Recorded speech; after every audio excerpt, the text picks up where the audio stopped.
गेल्या 2 ते 3 दिवसांपासून अचंग व वडेल परिसरात झालेल्या समाधानकारक पावसामुळे शेतकऱ्यांच्या चेहऱ्यावर आनंद दिसून येत आहे.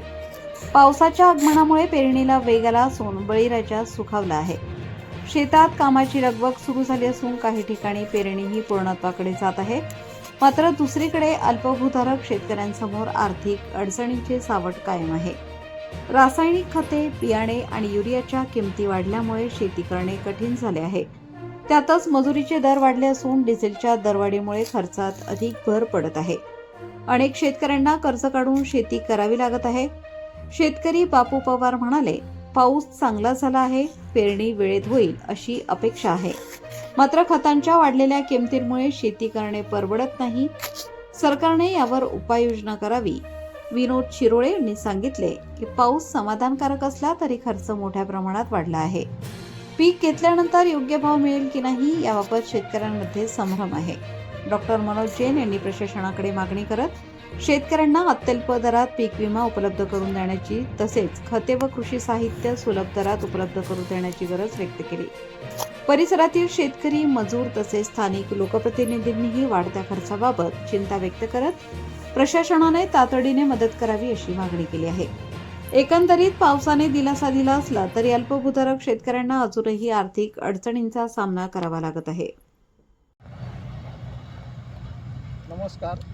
आज प्रबंधवेच्या माध्यमातून काही शेतकरी इथे शेतामध्ये आलो आहे मी शेत बघण्यासाठी. तर या अनुषंगाने गेल्या अजंग वडेल परिसरात संपूर्ण मालेगावात पावसाची रिमझिम चालू आहे. या अनुषंगाने काही शेतकरी, नमस्कार सर, तुमचं नमस्कार. चॅनलमध्ये स्वागत करतो. गेल्या 2 दिवसापासून पाऊस चालू आहे. या पाऊस पडण्याच्या अनुषंगाने तुम्ही या परिसरात शेतकऱ्यांना काय सांगू शकता? प्रबंधभूमी न्यूजचं प्रथमतः मी मनपूर्वक स्वागत करतो. 2 दिवसापासून पावसाने बऱ्यापैकी पाऊस चालू आहे. परिसरात आनंदाचं वातावरण आहे. त्यामुळे शेतकरी राजा सुखावलेला आहे. मागे पाहिलं तर आपण पाऊस नव्हता, शेतकरी अत्यंत चिंतेत होता. व्याजाने पैसे काढून इकडून तिकडून पैसे आणून शेतकरी राजाने पेरणी केली होती. परंतु पाऊस नसल्यामुळे तो अतिशय दुःखी झाला होता. पण एवढ्या 2 दिवसात पावसाचं वातावरण रिमझिम का होईना पाऊस सुरू झाला आहे. पिकाला जीवदान मिळालेलं आहे. त्यामुळे बळीराजा सुखावलेला आहे. आणि असाच पाऊस पुढं राहावा, पर्जन्यमान राहावं. कारण शेतकरी जो आहे तो अतिशय चिंतेत आहे. व्याजाने पैसे काढून त्याने सर्व केलेलं आहे. तर असंच पर्जन्यमान पुढे राहून पीक पाणी चांगलं यावं अशीच पर्जन्य आणि परमेश्वरचरणी बळीराजा प्रार्थना करतो आहे. पण खरं सांगायचं म्हणजे पीक पाणी येईल, परंतु आत्ता पिकाला रासायनिक खताची अतिशय गरज आहे. आणि या रासायनिक खतासाठी कृषी जे दुकानं आहेत, ॲग्रोचे जे दुकानं आहेत कृषी ॲग्रोचे, त्याच्यात रासायनिक खतं मिळत नाही, युरिया मिळत नाही. आणि त्यामुळे बळीराजा अजून चिंतेत गेलेला आहे.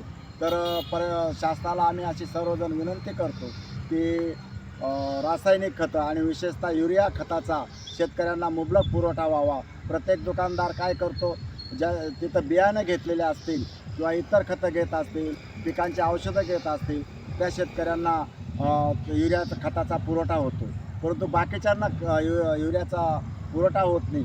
तर सर्वांना पुरवठा व्हावा, सर्व शेतकरी सुखी व्हावे अशी मी परमेश्वरचरणी प्रार्थना करतो. आणि शासनाने त्या प्रकारची तरतूद करावी अशी शासनालाही विनंती करतो.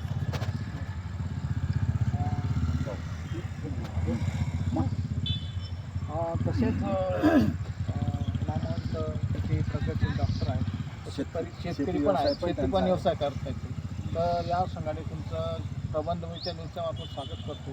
तर गेल्या 2 दिवसापासून पाऊस चालू आहे. शासनाने पाऊस चालू आहे, परंतु शेती येईल की नाही हे पुढचा विषय. पण शासनाने याविषयी शेतकऱ्यांना काय मदत केली पाहिजे? प्रबंधभूमी चॅनलला आणि वार्ताहरांचे मी स्वागत करतो.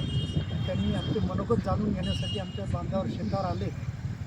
आजची जी परिस्थिती आहे, पांडुरंगाच्या कृपेने आषाढी एकादशीच्या पूर्वसंध्येला 2 दिवस बऱ्यापैकी पाऊस चांगल्यापैकी झाला. ही पांडुरंगाची असीम कृपा आहे.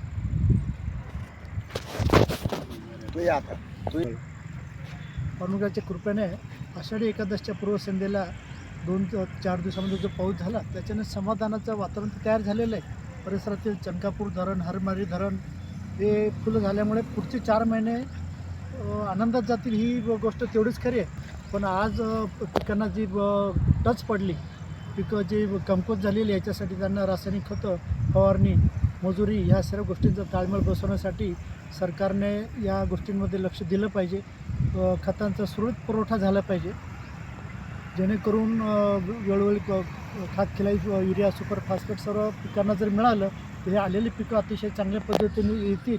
ऑलरेडी 1 महिना लेट झाल्यामुळे पाण्याची टंच पडलेली आहे आणि ती भरून काढण्यासाठी या रासायनिक खतांची सुद्धा त्यांना मदत घेणं गरजेचं आहे.